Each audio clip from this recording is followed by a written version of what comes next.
les preuves de la religion de vérité dans les sources historiques.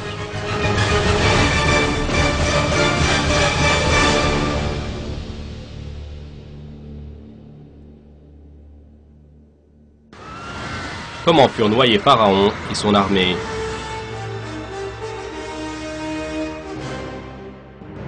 Comment fut protégé le corps de Pharaon pendant des milliers d'années et comment parvint-il jusqu'à nos jours? Où et comment le peuple déviant de Lot fut-il détruit?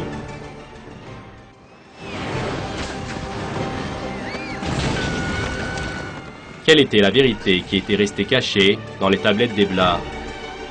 Toutes les réponses à ces questions viennent une à une de nos jours suite aux travaux archéologiques réalisés.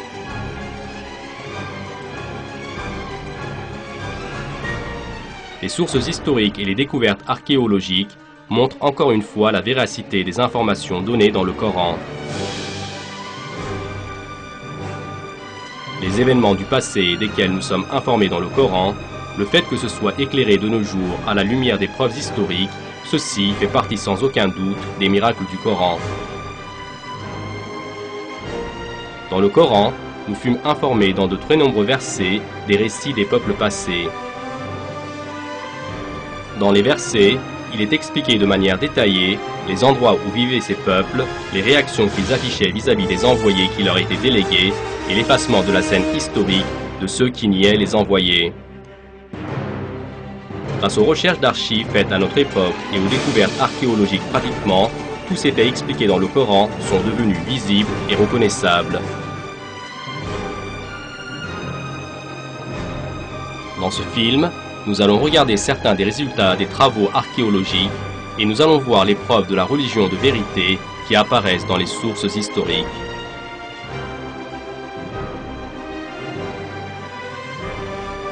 Dans le même temps, nous allons être témoins des manifestations de la promesse d'Allah le Très-Haut dans le Coran. Au nom d'Allah le Tout Miséricordieux, le Très Miséricordieux, je demande la protection d'Allah contre le diable réprouvé. Dis, louange à Allah, il vous fera voir ses preuves et vous les reconnaîtrez.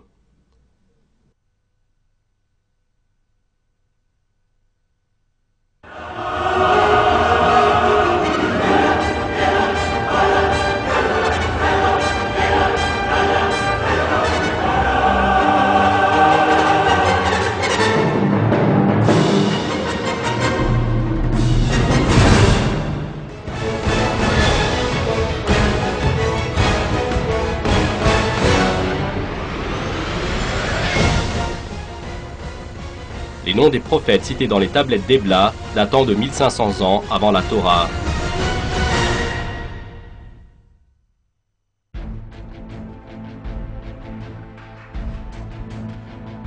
En 1975, du point de vue de l'histoire des religions, une découverte archéologique très importante fut réalisée, les tablettes d'Ebla. Depuis le jour où les tablettes d'Ebla furent trouvées, elles furent de nombreuses fois un sujet de recherche et de débat. Car dans les tablettes d'Ebla étaient cités les noms des 3 prophètes mentionnés dans les livres divins. Le prophète Abraham, Abramou, le prophète David, Daoudoum, et le prophète Ismaël, Ishmaïl.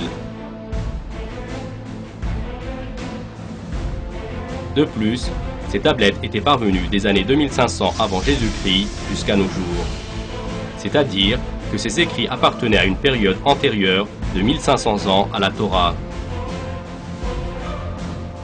Ceci était une information très importante, car c'est la première fois qu'on tombait sur ces noms dans un document historique aussi ancien. Le fait que le nom du prophète Abraham soit mentionné dans les tablettes montrait encore une fois la véracité des informations des livres divins révélés des milliers d'années après et dans lesquels le nom du prophète Abraham est cité.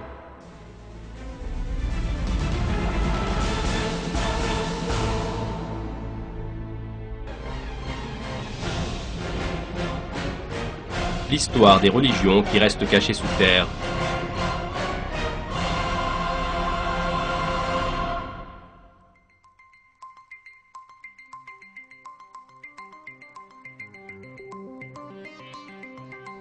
Le royaume d'Ebla était un royaume large qui comprenait une partie du sud-est de la Turquie de la Mésopotamie et s'étendait jusqu'au sud de la ville de Damas en Syrie.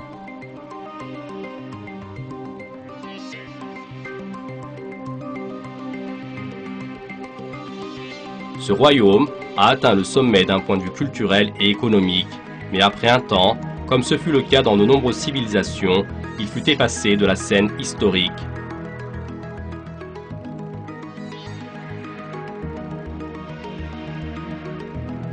Cette colline basse où se trouvait autrefois la capitale d'Ebla intéresse extrêmement tous les archéologues du monde et est en mesure d'être un endroit qui met en lumière une ancienne civilisation.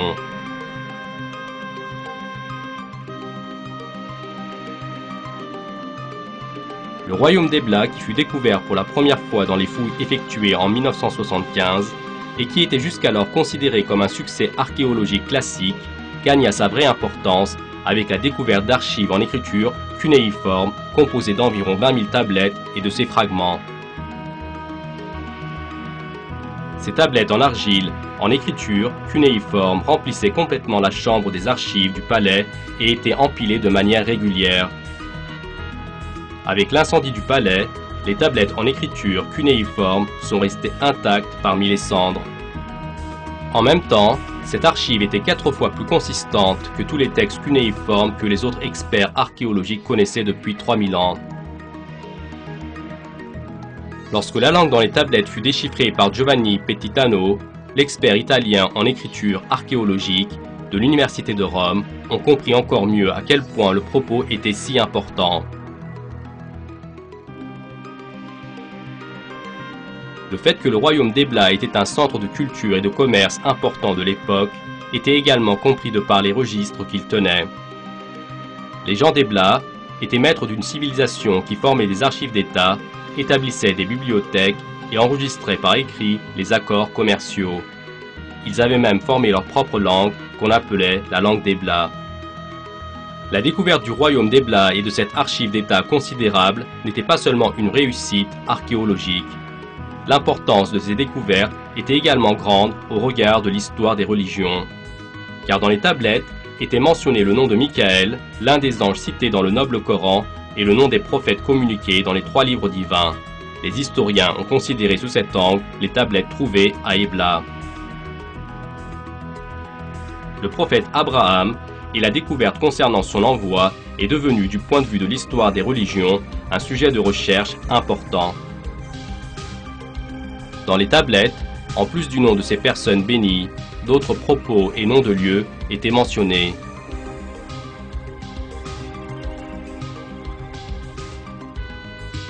Les noms de Sinaï, Gaza et Jérusalem, qui ne sont pas loin d'Ebla, étaient également mentionnés dans les Écritures. Et ceci montrait les liens commerciaux et culturels des gens d'Ebla avec ces endroits.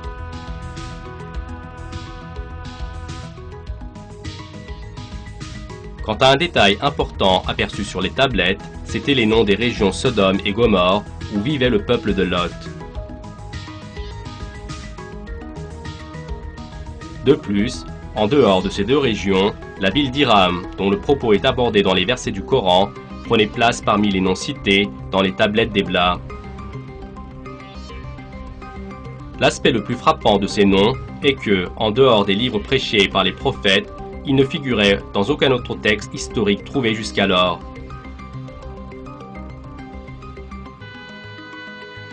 Ces tablettes avaient une qualité importante en tant que document, montrant que les messages des prophètes qui prêchaient la religion de vérité à cette époque atteignaient également ces régions. Dans un article de la revue Reader's Digest, il est précisé que pendant la période de pouvoir du roi Hébrom, il y eut un changement dans la religion des gens d'Ebla. À cette période, pour glorifier le nom d'Allah le Très-Haut, il fut inscrit dans les registres que les gens utilisaient de jolis adjectifs lorsqu'ils louaient les noms d'Allah.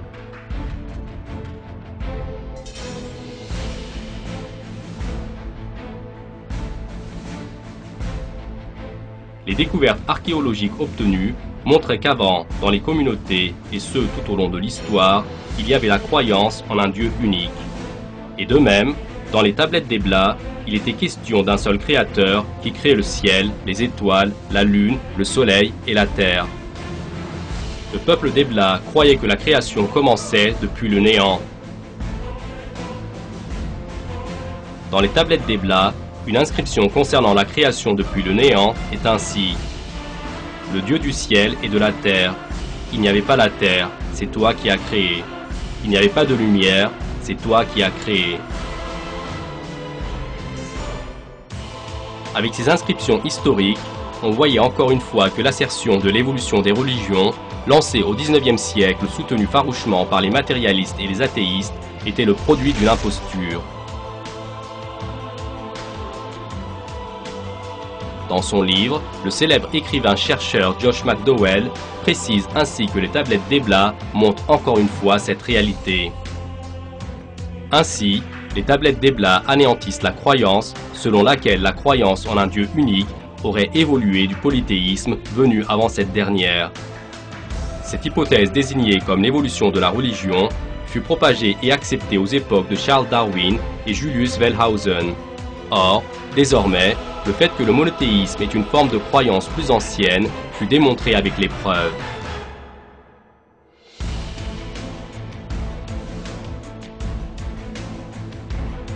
L'histoire d'Ebla et des tablettes d'Ebla, qui furent connues environ 4500 ans après la période où ils vécurent, attire en fait l'attention sur une vérité très importante. Tout comme à chaque communauté, Allah le Très-Haut a envoyé des messagers à Ebla. Tout au long de l'histoire, toutes les communautés qui ont préservé leur civilisation ont obligatoirement été informées de l'existence d'Allah, de son unicité, de sa force et puissance infinie, de l'existence du jour du jugement et de ce que notre Seigneur voulait d'eux. Dans le Coran, Allah le Très-Haut nous informe ainsi de cette vérité. Je demande la protection d'Allah contre le diable réprouvé. Nous avons envoyé dans chaque communauté un messager pour leur dire « Adorez Allah et écartez-vous du tarout, de l'idole ». Alors, Allah en guida certains, mais il y en eut qui ont été destinés à l'égarement. Parcourez donc la terre et regardez quelle fut la fin de ceux qui traitaient nos messagers de menteurs.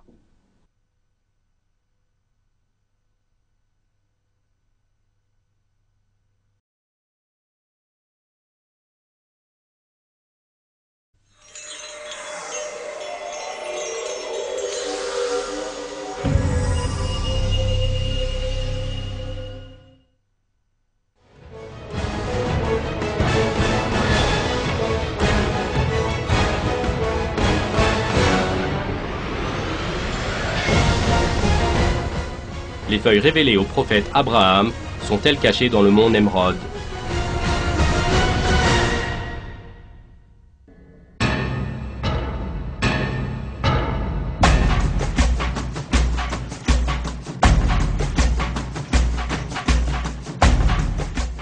Les connaissances historiques et archéologiques montrent qu'aux périodes où vivait le prophète Abraham, le Moyen-Orient était une région d'idolâtres.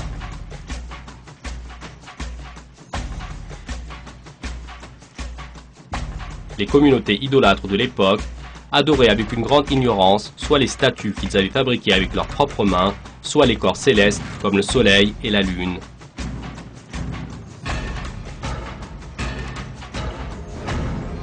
Allah a choisi le prophète Abraham, il l'a honoré avec le devoir de prophète dans une telle communauté. Lui, en tant que serviteur vertueux, a représenté la religion de vérité d'Allah et la belle moralité au milieu de ces idolâtres extrêmement enragés, agressifs et oppresseurs.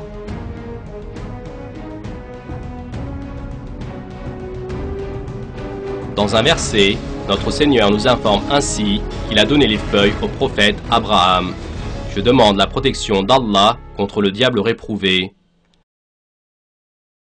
Alors que l'au-delà est meilleur et plus durable, ceci se trouve certes dans les feuilles anciennes, les feuilles d'Abraham et de Moïse.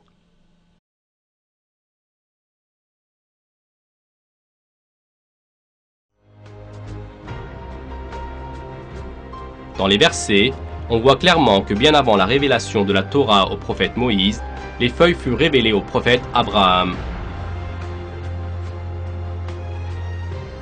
Dans ces feuilles, il y a la religion Hanif, de droiture du prophète Abraham basée sur le fait de s'en remettre à Allah. Concernant ce sujet, notre prophète propose ceci.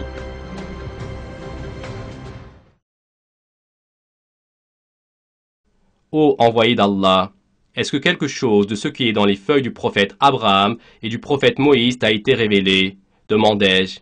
Il a donné cette réponse. Ô Abu Zar, oui, il dit que les versets de cette signification furent révélés et il lut. Je demande la protection d'Allah contre le diable réprouvé. Certes, celui qui se nettoie bien, se rappelle le nom de son Seigneur et fait la prière, a atteint ce qu'il espérait. Peut-être que vous considérerez la vie de ce monde plus importante, alors que l'au-delà est meilleure et permanente. Certes, ceci se trouvait également dans les feuilles précédentes, les feuilles d'Abraham et de Moïse.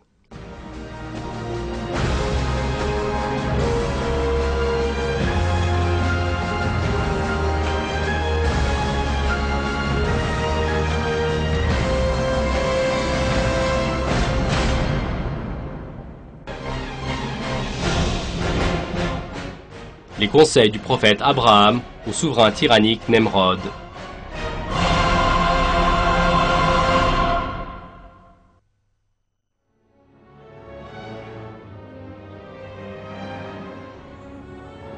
Dans le Coran, nous sommes informés que lorsque le prophète Abraham invitait les gens à croire en Allah, un souverain enragé lui faisait face. Dans les sources historiques, ce négateur est cité sous le nom de Nemrod.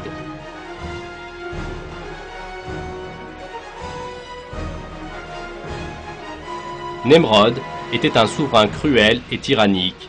Une conversation importante fut tenue entre le prophète Abraham et le souverain tyrannique dont on rapporte que c'est Nemrod. Nous sommes informés ainsi de cette conversation dans le Coran. Je demande la protection d'Allah contre le diable réprouvé. N'as-tu pas su l'histoire de celui qui, parce qu'Allah l'avait fait roi, argumenta contre Abraham au sujet de son Seigneur? Abraham ayant dit, j'ai pour Seigneur celui qui donne la vie et la mort, moi aussi dit l'autre, je donne la vie et la mort.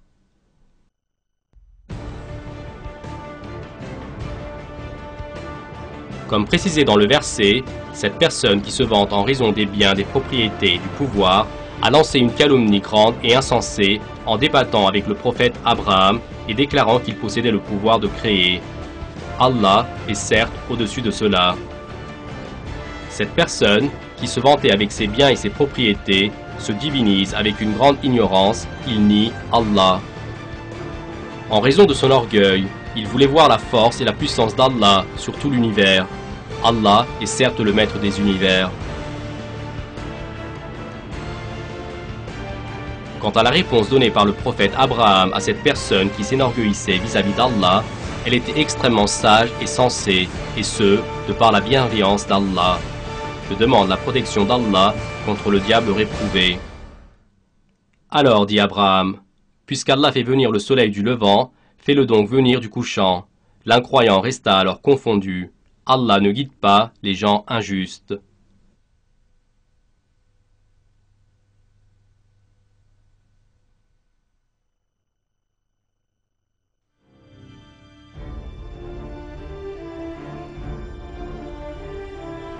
Les prophètes, qui expliquent aux gens l'existence et la puissance d'Allah, comme dans cet exemple, et en tant que bienfait d'Allah, ont toujours utilisé des explications sages et sensées.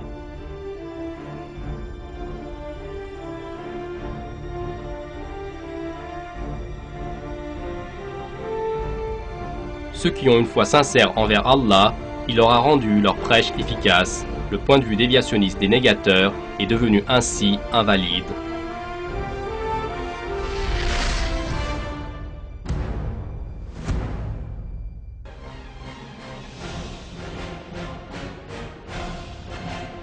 Le prophète Abraham était un musulman hanif.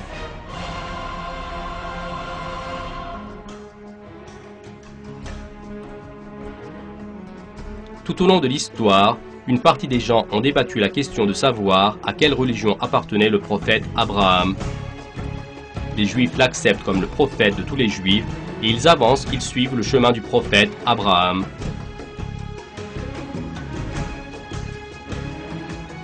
Les chrétiens, acceptent que le prophète Abraham est le prophète des Juifs. Seulement, en prétendant qu'il se conforme au prophète Jésus qui va venir après lui, il se distingue des Juifs.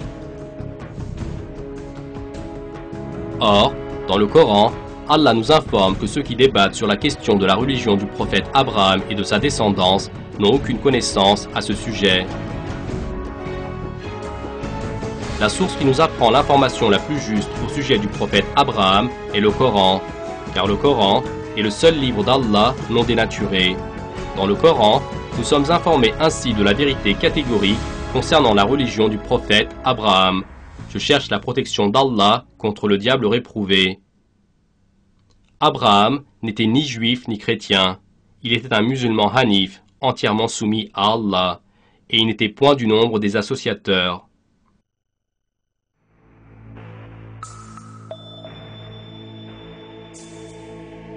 Certes, la religion hanif du prophète Abraham lui était communiquée dans les feuilles qui lui furent révélées.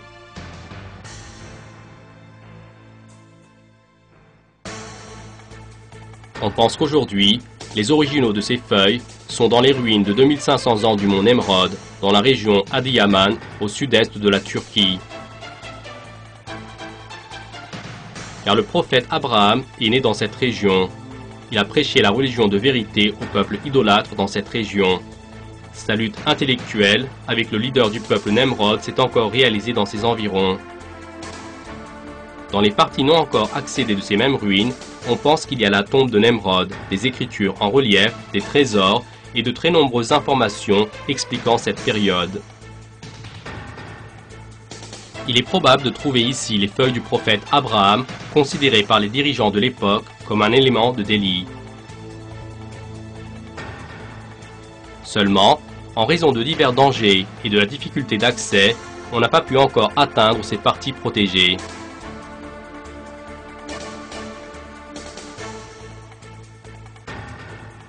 Ce n'est qu'avec un travail utilisant une technologie développée qu'il sera possible d'accéder à ces documents historiques extrêmement importants.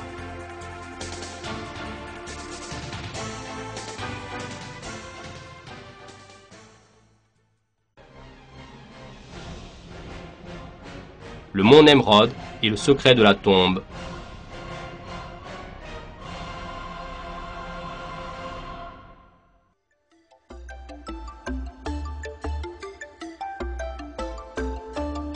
Le temple du mont Nemrod, selon les sources historiques, fut édifié à peu près 3000 ans après le prophète Abraham.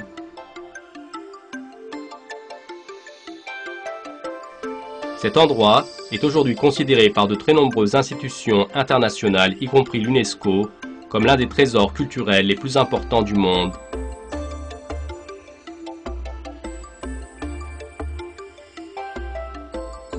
Depuis sa première découverte au XIXe siècle, beaucoup de fouilles archéologiques furent effectuées dans la région. Les archéologues turcs et étrangers ont fait des recherches sur les particularités de ce temple.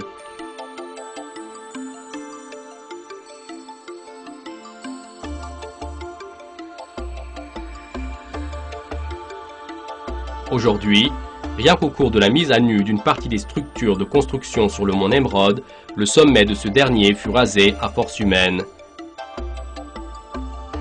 Des blocs de roc de 6 tonnes furent transportés sur plusieurs kilomètres jusqu'au sommet du mont.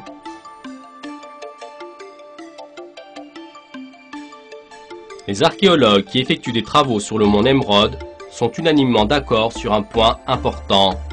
À l'intérieur du mont, il y a une deuxième partie taillée dans la roche. On pense que cette partie est une chambre funéraire.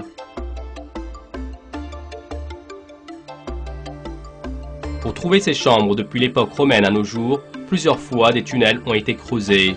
Seulement, aucune de ces tentatives n'ont réussi. Selon une théorie, un tunnel taillé dans la roche qui commence avec quelques marches et qui continue vers l'intérieur du mont avec une inclinaison donne sur la chambre funéraire.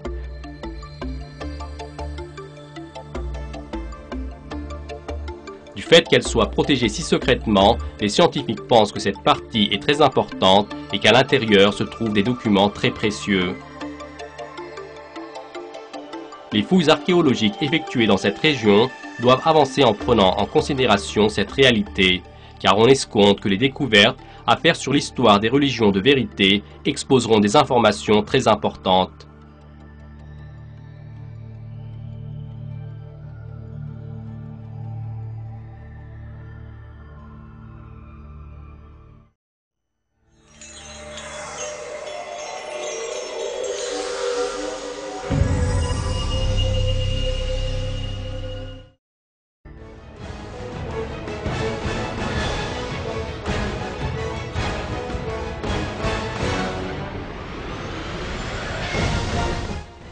Dans le document historique sont expliqués les malheurs qui viennent à Pharaon et à son proche entourage.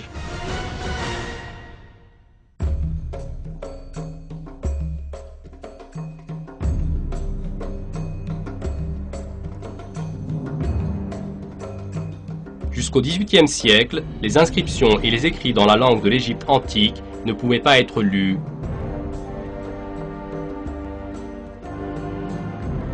La langue de l'Égypte antique était formée de hiéroglyphes et pendant des siècles, cette langue a poursuivi son existence.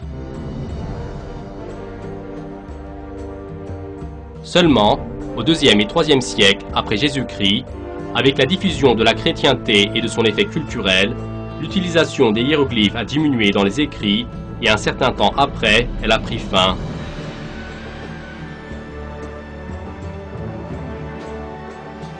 Après cela, cette langue fut oubliée et il ne resta personne pouvant lire et comprendre ces écritures dans cette langue. Jusqu'à de cela, il y a 2 siècles.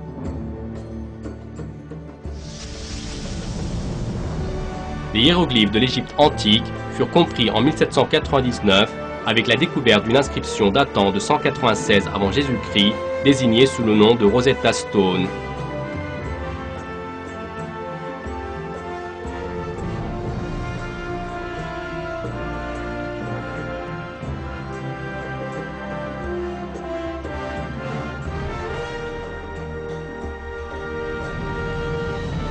Ainsi, une langue oubliée et l'histoire expliquée par cette langue furent élucidées.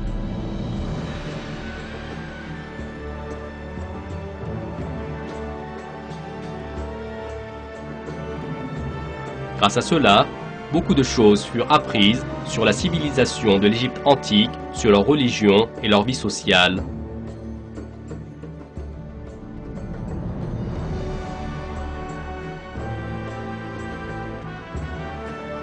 Ces recherches effectuées sur l'Égypte, ce qui était appris sur Pharaon et les écritures de hiéroglyphes déchiffrés allaient devenir les preuves historiques des informations communiquées dans le Coran au sujet de l'Égypte et Pharaon.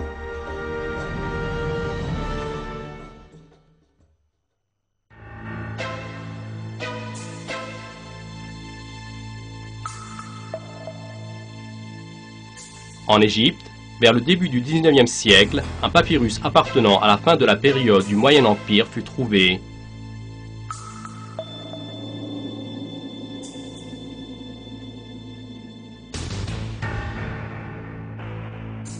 Le papyrus trouvé fut emmené au musée de Leiden en Hollande et fut traduit par A.H. Gardiner en 1909.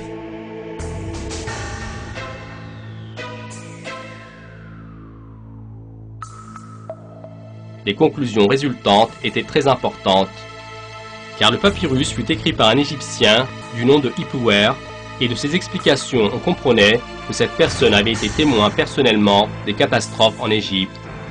Les grands changements en Égypte, la faim, la sécheresse, le départ d'Égypte des Hébreux utilisés alors comme esclaves et les décès à l'échelle du pays. Chacun de ces événements était expliqué dans le papyrus. Ici, apparaissait encore une autre vérité très importante. Les informations historiques dans le papyrus concernant les catastrophes frappant le peuple égyptien et celles données dans le Coran en rapport avec ce sujet sont conformes au plus haut degré. Allah a envoyé différents malheurs les uns à la suite des autres à Pharaon et à son peuple qui persistait dans la négation. Une grande période de sécheresse avait d'abord commencé en Égypte. L'eau était extrêmement importante pour l'Égypte. La sécheresse menaçait aussi leur vie. Par conséquent, pour tous les produits obtenus par l'agriculture, il y a eu une grande diminution et une pénurie. Dans le Coran, nous sommes informés ainsi de cette situation. Je demande la protection d'Allah contre le diable réprouvé. Nous avons éprouvé les gens de Pharaon par des années de disette et par une diminution des fruits afin qu'ils se rappellent.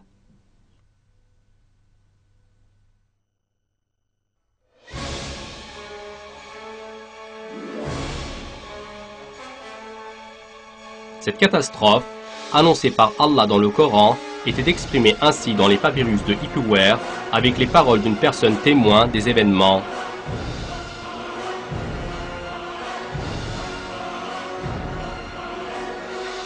Ainsi, tout ce que j'ai vu hier fut détruit. Chaque terrain est tout nu, comme s'il avait été fauché. Les villes furent détruites, la Haute-Égypte s'est asséchée. Certes, la moisson fut partout dévastée. Voici notre eau, notre bonheur. Que pouvons-nous faire? Tout est saccagé.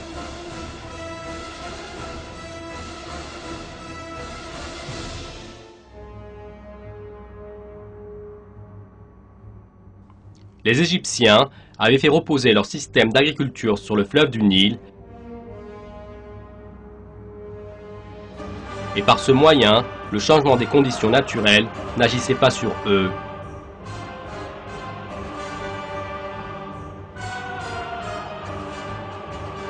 Même s'il ne pleuvait pas sur les terres d'Égypte, le Nil, en passant par l'intérieur de l'Afrique, apportait de l'eau en abondance, même dans les saisons les plus chaudes.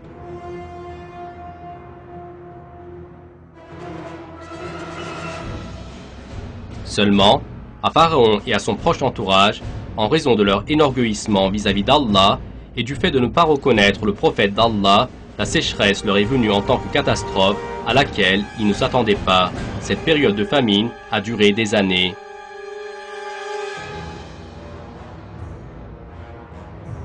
Seulement, eux, avec leur faible intellect, ont accepté cela comme une malédiction apportée par le prophète Moïse et les enfants d'Israël.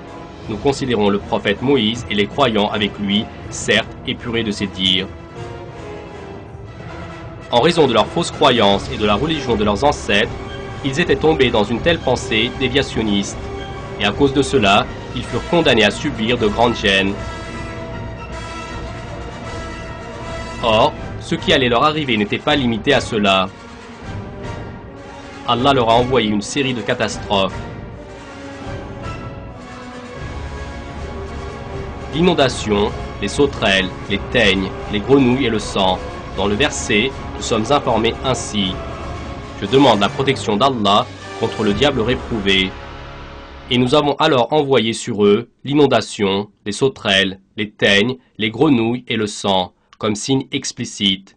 Mais ils s'enflèrent d'orgueil et demeurèrent un peuple criminel.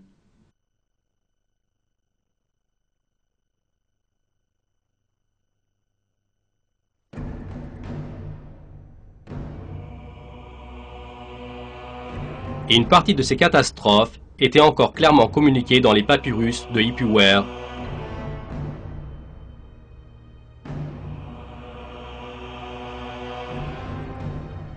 Les catastrophes avaient enveloppé tout le pays, il y avait du sang partout. Le fleuve est devenu du sang. Les zones résidentielles furent mises sans dessus-dessous en une minute. Les terres, malgré toute la confusion et le vacarme, pendant 9 jours durant, il n'y avait aucune sortie du palais et personne n'a pu voir le visage de cette personne. Les villes furent dévastées par de forts courants. La Haute-Égypte avait été ravagée, il y avait du sang partout.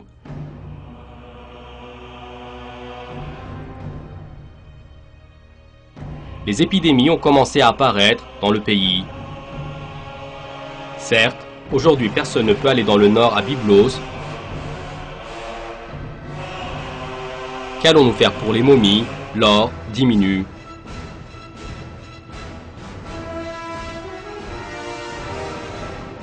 Les gens ont désormais peur de l'eau. Même après avoir bu, ils ont eu soif.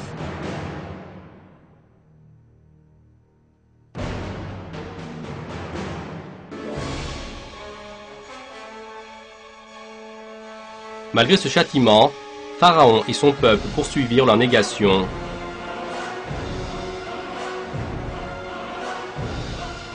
Le prophète Moïse a encore longtemps continué à avertir son peuple. Il les a invités sur le chemin d'Allah.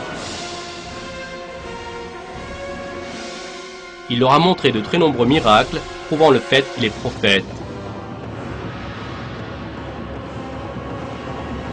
Allah le Très-Haut a fait subir nombre de fléaux variés au peuple de Pharaon pour qu'ils retournent sur le droit chemin. Seulement, ils n'ont pas laissé leur fausse religion et ne se sont pas tournés vers notre Créateur, Allah. Devant cette négation endurcie, le prophète Moïse a invoqué notre Seigneur pour qu'il donne le châtiment à ce peuple négateur. Je demande la protection d'Allah contre le diable réprouvé. Et Moïse dit, ô notre Seigneur, tu as accordé à Pharaon et ses notables des parures et des biens dans la vie présente, et voilà, ô notre Seigneur, qu'avec cela ils égarent les gens loin de ton sentier. Ô notre Seigneur, anéantis leurs biens et endurcis leur cœur, afin qu'ils ne croient pas, jusqu'à ce qu'ils aient vu le châtiment douloureux. Il dit, votre prière est exaucée. Restez tous les deux sur le chemin droit, et ne suivez point le sentier de ceux qui ne savent pas.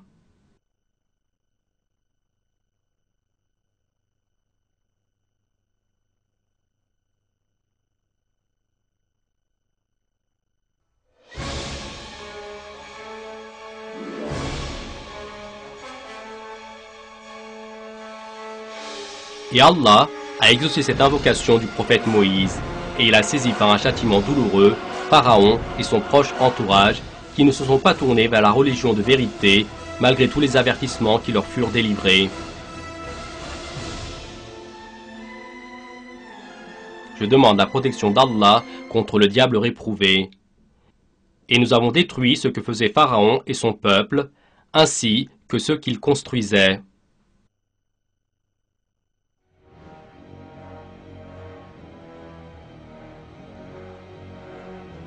Hipouer parlait ainsi de ces événements dans ses papyrus. Le bas de l'Égypte est dévasté. Tout le palais est resté sans travail, tout ce qui est possédé, le blé et l'orge, les oies et les poissons.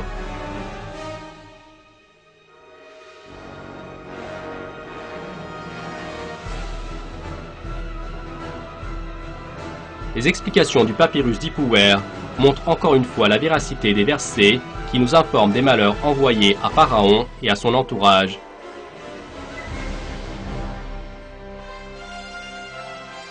Ce papyrus, dont le contenu fut éclairci au XXe siècle, est l'une des preuves historiques extrêmement importantes qui confirme encore une fois que le Coran est la parole de notre Seigneur.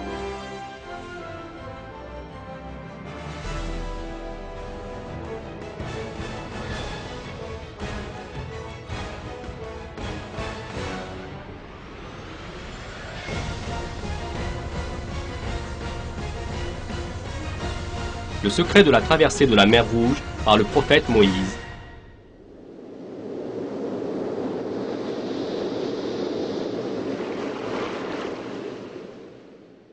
Je demande la protection d'Allah contre le diable réprouvé. Alors, nous révélâmes à Moïse, frappe la mer de ton bâton, elle se fendit alors, et chaque versant fut comme une énorme montagne. Nous fîmes approcher les autres, Pharaon et son peuple, et nous sauvâmes Moïse et tous ceux qui étaient avec lui. Ensuite, nous noyâmes les autres. Voilà bien là un signe, mais la plupart d'entre eux ne croient pas, et ton Seigneur, c'est en vérité lui, le Tout-Puissant, le très miséricordieux.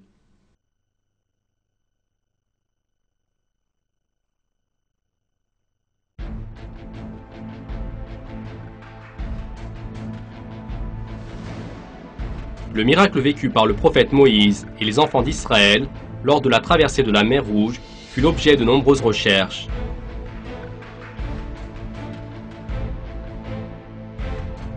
Le prophète Moïse et ceux qui le suivirent, le chemin qu'ils suivirent après être sortis d'Égypte, comment et par où traversèrent-ils la mer Rouge, ceci fut un sujet de curiosité tout au long de l'histoire, et beaucoup de recherches scientifiques furent menées en ce sens. Grâce à cela, le miracle de la séparation de la mer est expliqué de manière scientifique de nos jours. suite aux recherches scientifiques effectuées dernièrement, en plus du chemin emprunté après être sorti d'Égypte jusqu'à la mer Rouge, l'endroit où Pharaon et le prophète Moïse ainsi que son peuple ont été face à face fut déterminé. Et certes, Allah connaît ce qui est le plus juste. La région spécifiée comme l'endroit où le prophète Moïse a traversé la mer Rouge était d'un point de vue géographique entourée de montagnes.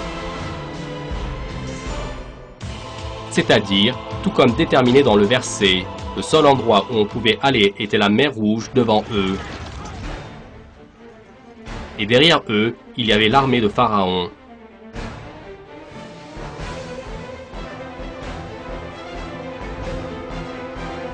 Comme précisé dans le Coran, Allah avait ordonné au prophète Moïse d'utiliser son bâton. Et le prophète Moïse s'est conformé à cet ordre. Et par ce lien, cette cause, la mer s'était séparée de manière à ce que le prophète Moïse et les enfants d'Israël avec lui puissent passer sur la côte en face. Or, Pharaon et son armée qui essayaient de passer sur la côte en face en suivant le même chemin furent anéantis en étant noyés dans la mer qui s'est refermée.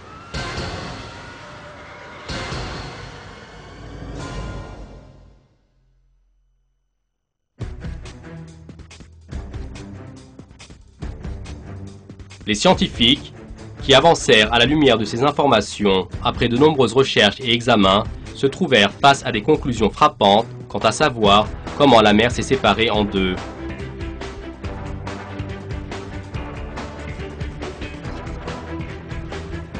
L'océanographe Naum Foltinger et le mathématicien russe Alexei Androsov ont prouvé d'un point de vue mathématique qu'il est possible que le prophète Moïse sépare la mer Rouge en deux.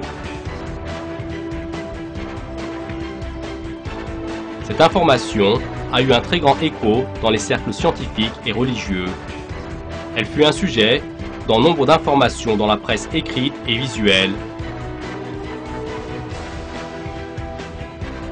Les résultats des recherches qui ont duré 6 mois étaient complètement conformes avec les informations données dans le Coran concernant cet événement.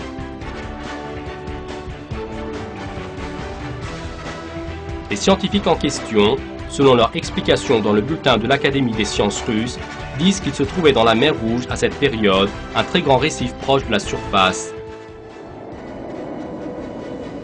La question qui intéressait les chercheurs était celle-ci. Quelle vitesse de vent était nécessaire pour que le récif reste au-dessus du niveau de l'eau?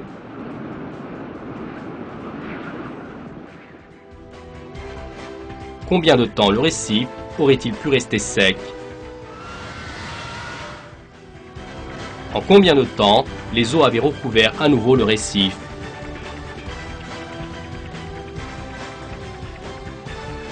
En se basant sur cette situation, les scientifiques en question ont essayé de déterminer l'intensité de la tempête et la vitesse du vent permettant au récif de rester au-dessus du niveau de l'eau. Selon les résultats qui en ressortent, un vent dont la vitesse atteignait les 30 mètres à la seconde était suffisant.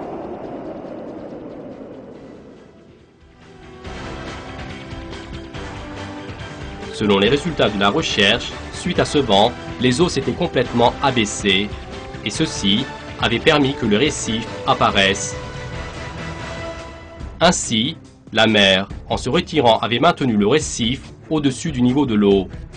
Dans cette situation, les chercheurs en sont arrivés à la conclusion que les Juifs, dont le nombre avoisinait les 600 000, pouvaient atteindre la côte en face en 4 heures, en suivant le récif de 7 km de long. Une demi-heure après le passage des Juifs, le récif est à nouveau resté sous les eaux et les Égyptiens qui les suivaient furent noyés de cette manière.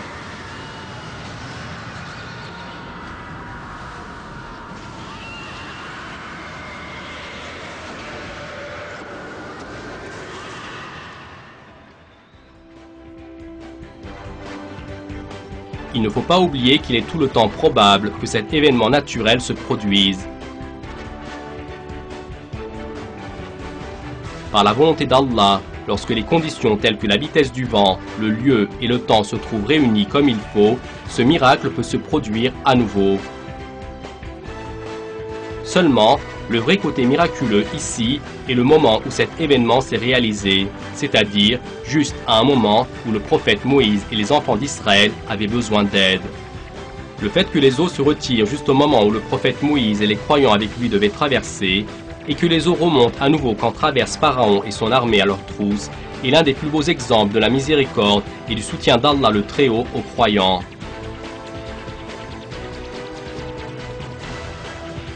En même temps, c'est un des miracles évidents d'Allah.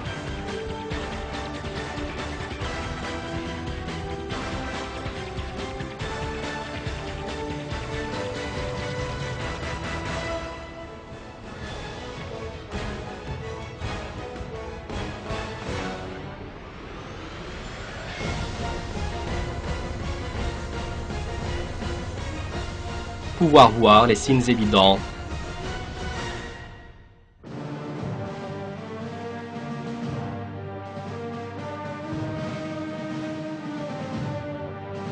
Tout au long de l'histoire, notre Seigneur Tout-Puissant a délégué des envoyés pour montrer le droit chemin aux gens et à une partie de ces envoyés. Il a révélé des livres de sa part.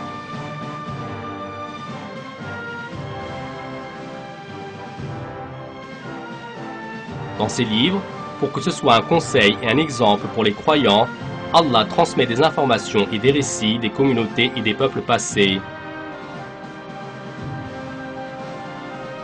Quant à ces informations qui prennent place dans les livres divins et qui ne se trouvent dans aucun document historique aux périodes où ces livres furent révélés, eh bien, elles sont exactement confirmées par les résultats des recherches scientifiques, des découvertes archéologiques et différents documents historiques qui sont seulement éclaircis avec la technologie de nos jours.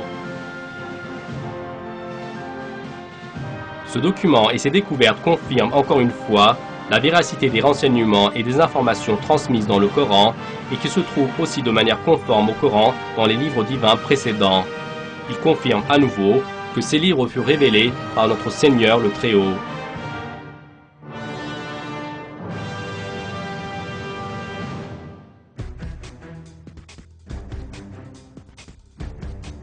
Toutes les informations que nous avons regardées tout au long du film nous montrent une réalité évidente.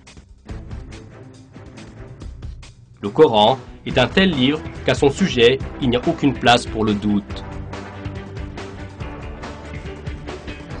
Le fait que la véracité des informations communiquées dans le Coran soit mise en avant par les preuves historiques et scientifiques expose encore un autre aspect miraculeux de ce livre divin.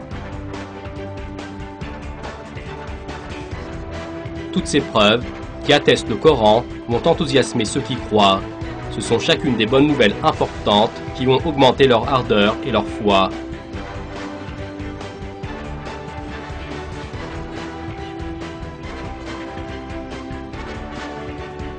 Dans le Coran, notre Seigneur le Très-Haut a promis qu'il va montrer ses preuves aux gens à la fois dans leur propre personne et dans le monde extérieur.